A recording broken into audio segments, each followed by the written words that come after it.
Hey guys, what's up? It's Austin from Know Your Music, and I've got another review for you today. Kind of sticking with the country theme that I've been going with a little bit lately. We're going to go for another classic here. This man has been one of the biggest country singers of all time, especially here lately. And this album we're talking about today is from 1994. This is the one that really broke him into the country music scene. This is Not a Moment Too Soon by Tim McGraw. Okay? This one is kind of, like I said, 1994, this is really when it started to separate from the traditionalists, moving into the country rockers.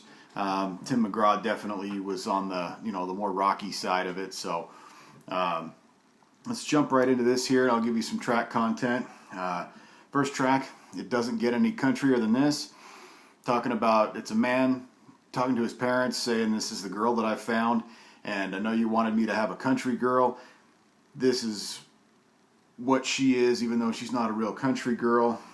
Talks about skinny dipping, rolling in the hay, okay? She cranks my tractor with just one kiss, it says. She knows her way around out behind the barn. It doesn't carry on any of these. It just says them and then moves on to the next thing, right? He says it ain't exactly chores she does at dawn, but she says she's going to run me till the cows come home. Again, another allusion to, well, make of that what you will. The song itself is just an up-tempo country barn burner. Good, rock guitar throughout, but it really doesn't strain too far away from the traditional country stuff. It's just a little bit more up-tempo, a little bit louder. Next track is Give It To Me Straight. This is his sort of tribute to George Strait. Talks about being in a bar, talking to the bartender.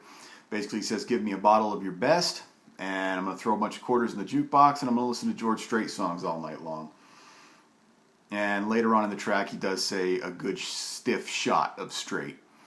Obviously, he's talking about George Strait, but again, saying the words stiff shot, kind of alluding to the drinking. Anyway, track 3. And back at track 2, this one again is another almost traditional style country song. It's just a little bit louder, but again, it is very country. Track 3 is Wouldn't Want It Any Other Way. This one is a very good, positive ballad, good love song. Talks about how he knows that if it wasn't for her, maybe he could spread his wings and fly and kind of do some things that he wants to do.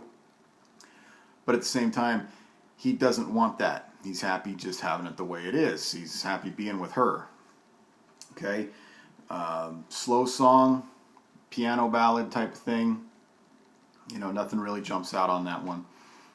The next track is called Down on the Farm. This was a big hit for Tim back in the day. Music video along with this one. It talks about being out in the field, having a party with the bonfires. He says he's got coolers in the back. Doesn't say what's in the coolers. He does say that Ed and Becky went down to the creek. Okay? He talks about Farmer Johnson's daughters, whoever they might be, in an objectifying type of way. Just touches on that for a second. And then he talks about old Dave getting loud, and that's as far as he takes that one. Track 5, Not a Moment Too Soon. The title track on this one is another good, positive ballad. It's a good piano ballad, a soft song again, and it's just basically talking about how the girl kind of saved him from being lonely and being alone. Nothing jumps out on that one either. It's just a good, positive song. Track 6 is Indian Outlaw. This was the big one. This is the one that broke Tim.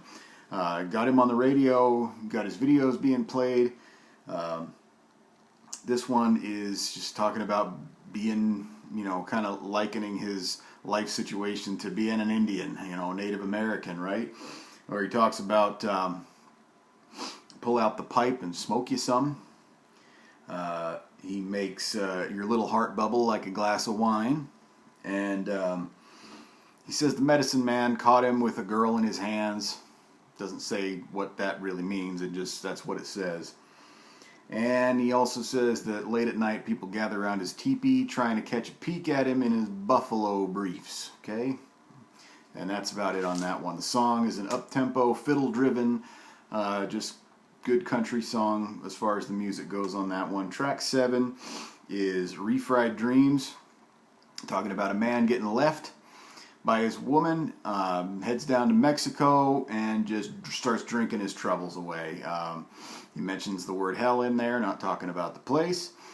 He says he's messed up, obviously, and he does say he's shooting tequila, you're wanting to kill her, and then wishing that she was there.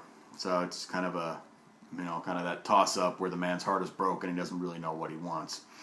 The next song is one of the other really huge hits for Tim McGraw. Still a big hit for Tim McGraw. Don't Take the Girl. This one talks about kind of growing up, not wanting the girl to go with him and his dad to go fishing. And then later on they're dating and they get, the man comes with a gun and says he's, grabs her, and he says, don't take the girl. She's, well, you can take anything else you want, but don't take her from me. And then later on in the third verse of the song, they talk about how she's pregnant and there's complications and that they're able to save the baby and not her. So the man starts to pray. He tells God, please don't take the girl, take me instead. So it's a good love song, but it's a really sad ending to it. Track 9, 40 Days and 40 Nights, basically just talking about how he got left. And it's been raining since she's been gone. 40 days and 40 nights, kind of likening it back to the Bible story there of Noah. And that's pretty much it on that one. There's not really any innuendo in that track. There's not any kind of, anything in there. It's a good, that one is really a traditional honky-tonk country kind of song. And the last track on here is Ain't That Just Like a Dream. This one talks about, just for a second, kind of running away from the girl's dad. But then it says, that he can't believe that he actually let the girl date a guy like him. So kind of like maybe the dad was okay with it anyway. It's kind of confusing, I guess. And it's a bitter love song. It says, ain't that just like a dream? It always ends. So obviously the relationship is over. He talks about how that summer was the last time he would see her and so forth. And that's pretty much it on that one. This is a classic now. Like I said, it's 1994, so it's been out for a long time. Sold a lot of copies, and it did really well for Tim to get him on the map, get him moving, and kind of drive his career.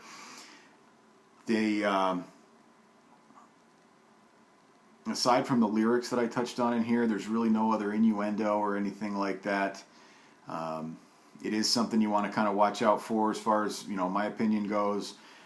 There's a couple tracks you might even want to skip over if you're kind of holding your standards up to what I'm looking for right now. And if you've watched my other videos, you might kind of get an understanding of what that standard is.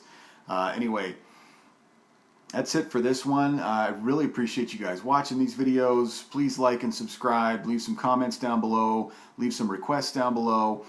Check me out on Facebook. Just search Know Your Music and look for that colorful logo.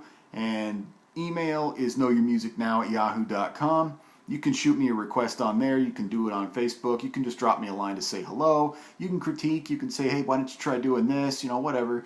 Really would appreciate your requests, though. That's what keeps me going here. And thank you very much for watching. Have a good one, guys.